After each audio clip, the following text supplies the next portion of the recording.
கருங்கூந்தல் குழலாகத்தான் எண்ணம் தோன்றும். உன் காதோரம் உரையாடித்தான் ஜன்மம் தீரும்.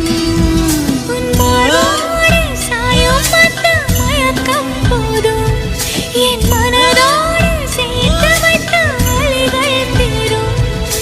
காதல் ஒன்றை தவிர என் கையில் ஒன்றும் இல்லை, அதை தாண்டி ஒன்றும் இல்லை. பெண்ணே பெண்ணே, நீ இல்லை என்றால்